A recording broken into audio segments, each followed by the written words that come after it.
Hi, I'm here at my local Garden of Eden, Devonian Gardens in Calgary, a monument to a time, the creation of much of Alberta's prosperity through its oil industry, because Alberta was much warmer at the time, and it was closer to the equator, and carbon dioxide levels were much higher.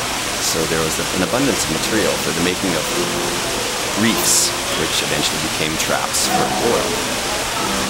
So Alberta's wealth is founded in large measure on the remnants of a time when our climate was much warmer.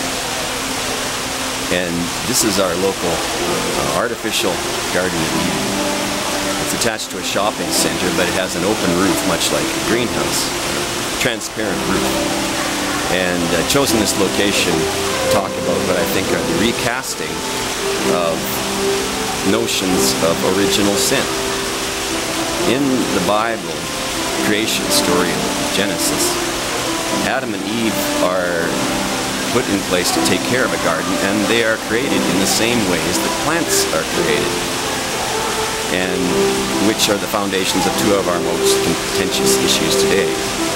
Adam is made out of the clay, out of the dirt of the earth. He's shaped into a form, and then what brings him into life is not the touching of the fingers like in the famous picture on in Sistine Chapel. It's actually God breathing into his nostrils.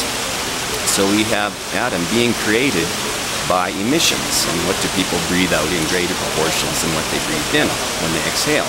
We exhale carbon dioxide, which is the foundation of all plant life. So Adam is created by something that today is trying to be recast as an original sin, the emission of carbon dioxide. Eve is made by taking a cutting from Adam, a branch, as we would take a cutting from one plant and use it to grow a new one without a seed. Therefore, she's created by the word clone, which comes from a Greek word meaning branch. She's a branch of Adam. So these two questions, carbon dioxide emission and cloning, are recastings of things that are supposed to make us feel guilty today. We're supposed to feel bad and try to outlaw the means of our own creation. Things that were absolutely essential to our existence. We can't exist without breathing in and breathing out. We can't exist without our cells copying themselves continually because they die off and have to be replaced. Yet there are laws in place, and these things are being increasingly criminalized. So this seems to me in some ways a recasting of the notion of original sin. Presumably, we are still being punished today, and sin is more or less in part of our nature because Adam rebelled against God, because he went against God's word, ate from a tree from which he was forbidden to eat. But if original sin is not created simply by rebellion against God, but by having to continuously reenact God's creation, and the creation itself is sinful, then these two things that we are made to fear and believe as evil or criminal are not merely an attack on humanity, but an attack on the means of creation of humanity and an attack on the creator of humanity. If you could take it one step further, it might say that the original sin is humanity's creation of God, but either way you look at it, it's saying that everything that walks and breathes and lives on this earth is evil. Now, we might see the origins of our present violent trends in society as attempts to evade responsibility. Corporations, governments, stories, all these institutions that we've created are in large measure attempts to avoid responsibility. You set up a corporation, and the people who set it up don't have to take full responsibility for their actions. And governments are much the same way. And stories as well, I should say. People who say, oh, it's written, I'm just following what's written.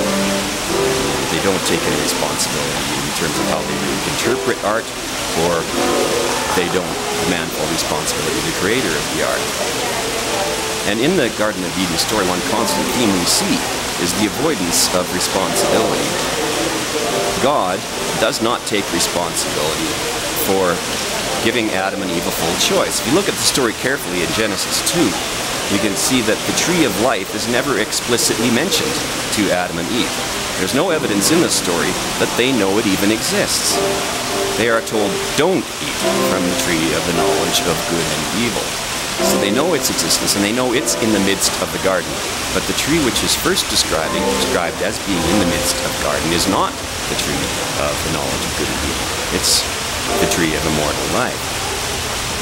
So the serpent comes to Eve and says, are you forbidden to eat of every tree in the garden? It says two important things. One, that Adam and Eve must have had some other food supply. It was not entirely necessary for them to eat from the trees. Therefore, going through every tree one at a time and to see what its fruit did would be unnecessary and time-consuming. Secondly, the serpent prompts Eve to say the tree.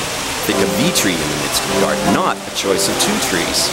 And Eve talks as if she knows of the existence of only one, which is the knowledge of good and evil. Now, when the serpent says, God doesn't want you to know about this tree because if you'll eat it, you'll be like him. He's telling what is technically the truth, but in a highly misleading way. Suppose he just said, well, there are two trees. You just ignored the one he told you about, told you not to eat from, and just eat from the other one. Of course, the devil never gives this choice, and God doesn't either. He never says, well, eat from this tree, you'll die, you eat from the other tree, you'll live. Make your choice. That never happens. And you can still see these same means of deception in operation today by people who create institutions. We're just told what we shouldn't do in order to make it more appealing, and yet we don't really have the option of simply choosing life, because the substitutes for choosing life are the institutions themselves. People are encouraged to essentially interbreed, merge their existence with institutions, much like the sons of heaven and the daughters of earth in Genesis, and to repeat the number one sin in all the early chapters of Genesis, which is trying to imitate or copy God. And I think this is truly a sin, because if we try to copy an institution, you're copying something that feeds off the blood of human beings and exists only because human beings die. And you're perpetuating evil in that respect.